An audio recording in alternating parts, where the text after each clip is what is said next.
When I work with students in person, one of the most common topics of conversation that comes up, especially around kind of towards the end of our experience together, is student basically wants to know, how do I do this? Like, great, fantastic. I see all these opportunities that I have for improvement and how to get this skill better and how to change that habit. And I understand how to do it. And I have the process now, so that's fantastic. But what do I do when I get home? Because I have this pre existing routine, I have this pre existing schedule that I've set up, right? I just had a student last week who played 5 times a week, and it was very loves to play, loves to train, loves to take lessons. There was a weekly lesson. There was a weekly doubles play session. There was a weekly singles play session. There was a weekly training session with this student's wife. And I don't remember what the fifth one was, but there was like Monday, Tuesday, Wednesday, Thursday, Friday, kind of everything was set up and scheduled. And to be totally honest with you, this is probably the hardest part. It's it's gotten to the point, not to pat myself on the back too much, but it's not very hard for me to find things and to create a program, expose the solution, expose the problem, create the solution, give the prescription, and students very clear. I know exactly what to do.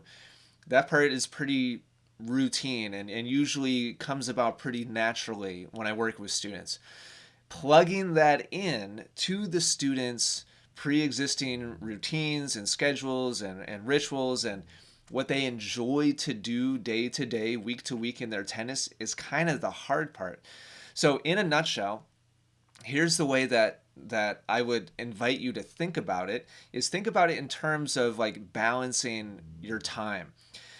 Anytime you go out there and you play doubles or you play singles or you hit around with your significant other or your best friend or whatever your tennis partner that you just love to hit with and then play matches with or even just hit right, anything other than very purposeful, very focused repetition that is dedicated specifically to improving or changing a habit of some kind, that kind of goes on one end of the scale, as it were, an old school Wayne scale, right, where you've got two different sides and they need to try to balance each other out.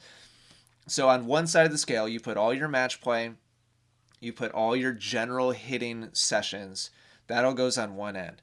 And then on the other side of the scale is all the dedicated, focused, purposeful time that you're allotting and dedicating to specifically working on changing your timing on your backhand or changing the kinetic chain usage on your forehand or changing the swing path on your serve to get more spin. Whatever it is, that goes on the other side of the scale. And if the general hitting and match play outweighs the dedicated, purposeful repetition and training, then the chances of you actually incorporating those new movements, incorporating those new habits, and developing them to become subconscious is very, very, very low. Because, at least for most people that I work with, most of the people that I work with have been playing tennis for a long time already. They're looking to change bad habits. They're not super young anymore, and so they have these ingrained embedded habits that need to be changed. So if you go out there and play a singles match or a doubles match or you have a general hitting session, that will naturally reincorporate and reinforce whatever your old habit was. As soon as you start keeping track of points, as soon as you start being concerned about whether or not your practice partner is getting good practice and you want to make sure to get it back in play, basically that's the core of it, right? As soon as you need to know where the ball is going, that's when you're going to tend to go back towards old faithful, the old reliable habit.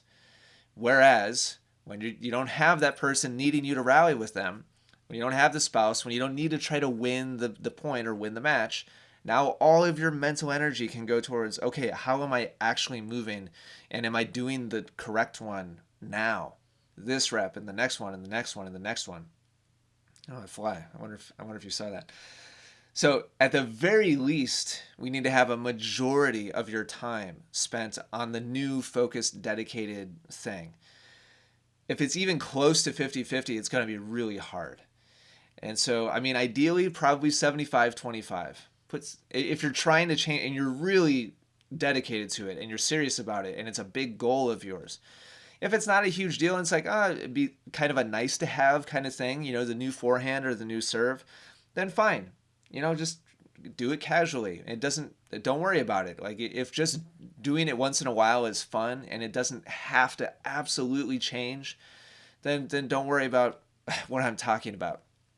If, on the other hand, you recognize that if you don't change that thing, you're just not going to reach your goals, that's where I would encourage you to take it really seriously and have at least 75% of your time dedicated towards that change. And 25% or even less, ideally, dedicated towards what your normal schedule type stuff probably was. So just think about that. There's no right or wrong way necessarily to do this. You just have to know, what are you looking to get out of it exactly.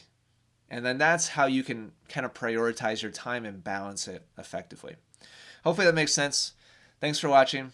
I'll talk to you again soon.